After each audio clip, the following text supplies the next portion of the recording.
श्री स्वामी समर्थ 19 मार्च 2026 वार गुरुवार या दिवशी आला आहे गुढीपाडवा।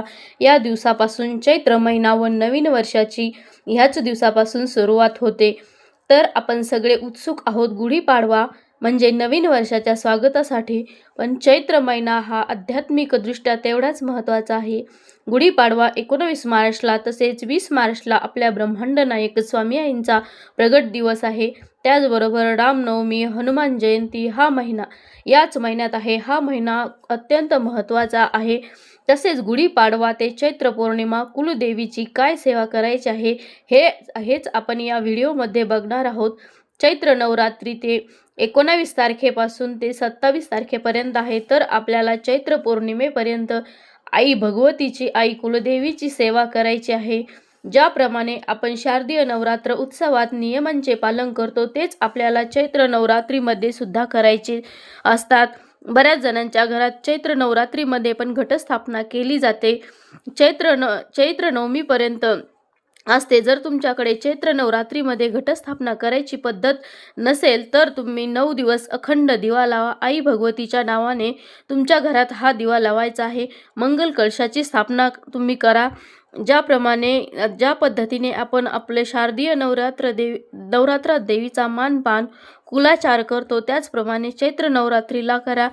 चैत्र पौर्णिमेला कुलाचार करा। या चैत्र नवरात्रीमध्ये धूम्रपान, मद्यपान होणार नाही याचं पालन करा। ज्यांच्याकडे हे पाळत नसेल त्यांना नाही पाळू द्या, पण तुम्ही सेवा करा। तुमच्या मुलाबाळांच्या अडचणी, पैशांच्या अडचणी किंवा लग्न जमत नसेल तर या अडचणी येण्यामागचं कारण म्हणजे आपल्या घरात कुलदेवीची व्यवस्थित सेवा होत नाही, कुलाचार होत नाही, तर या अडचणी त्यामुळे निर्माण होतात। चैत्र महिन्याच्या कुलाचार जरी नाही केला तर तुम्ही सेवा आवर्जून करा। माझ्या घरीही घटस्थापना होत नाही, पण मी नवरात्रात जे देवीचे पाठ करतात तेच पाठ तीच सेवा आता चैत्र नवरात्रीमध्ये केली जाते। तर तुम्ही हे पाठ 15 दिवसात 14, 11, 7, 5 आपली जी काही इच्छा असेल, जेवढे आपल्याला शक्य होतील तेवढे दुर्गा सप्तशती पाठ करा। नाही जमले पाठ करायला नाही तर सिद्धकुंजिका स्तोत्र यांचे पठण करा। त्याचबरोबर कुलदेवीचा टाक असेल किंवा नसेल तर सुपारीवर तुम्ही कुंकुमार्चन करू शकता, श्रीयंत्रावर कुंकुमार्चन करू शकता। आर्थिक अडचणी कमी होण्यासाठी श्रीयंत्रावर कुंकुमार्चन ही खूप प्रभावी सेवा आहे, सुंदर अनुभव देणारी सेवा आहे। बऱ्याच स्त्रिया दर पौर्णिमेला कुंकुमार्चन करतात। आर्थिक अडचणी, संसारिक जबाबदारी सांभाळून आपण आपल्या सेवा करण्याचा प्रयत्न करत असतो। तर आपल्याला या 15 दिवसात आई भगवतीची सेवा करायची आहे।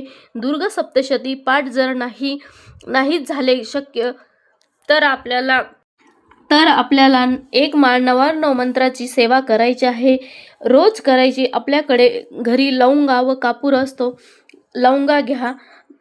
लवंगा ह्या अतिशय प्रिय आहे आई भगवतीला। एक मोठी कापुराची वडी घ्या, त्यावर 2 लवंगा ठेवा आणि 99 मंत्राचे पठण करा। तो कापूर व लवंगा पूर्ण शांत होईपर्यंत त्याचे पठण करा। ओम ऐं ह्रीं क्लीं चामुंडाय विचे या मंत्राचा जप करा। तुम्ही या 15 दिवसात रोज ही सेवा करा। दिवसातून कधीही करा, सकाळी, दुपारी किंवा रात्री, पण शक्यतो सकाळी देवपूजा झाल्यानंतर ही सेवा करा। अगदी 3-4 मिनिटात पूर्ण सेवा ही होऊन जाते। ही सेवा तुम्ही करून तर बघा, अत्यंत प्रभावी आहे। ही सेवा देवाच्या कृपेने सर्व काही आपल्याकडे असतं, पण नोकरी असते, पैसा असतो, पण विवाहात अडथळे निर्माण होतात। तर तुम्ही कुलदेवीची सेवा करून असे अनेक अडथळे दूर करा। खूप सुंदर अनुभव येतात। असंख्य स्त्रिया 108 पाठ करतात, पण बऱ्याच जणांकडून काही कामाचा व्याप असल्यामुळे कुलदेवीची सेवा काहीच होत नाही। त्यांनी शारदीय नवरात्र, चैत्र नवरात्र, शाकंभरी नवरात्र या उत्सवात फक्त 99 मंत्राची एक माळ रोज केलीच पाहिजे। याने हळूहळू तुमच्या आयुष्यातील अडथळे व अनेक समस्या दूर होतात। तरी ही सेवा अगदी कमी वेळात होते। तर तुम्ही या गुढीपाडवा ते चैत्र पौर्णिमेपर्यंत ही सेवा नक्की करा आणि या सेवेचा अनुभव घेऊन बघा। तर मी इथेच थांबते. हा व्हिडिओ आवडला असेल तर साई समर्थ या यूट्यूब चॅनलला लाईक, शेअर, सबस्क्राईब करा. व्हिडिओ बघितल्याबद्दल खूप खूप धन्यवाद. श्री स्वामी समर्थ.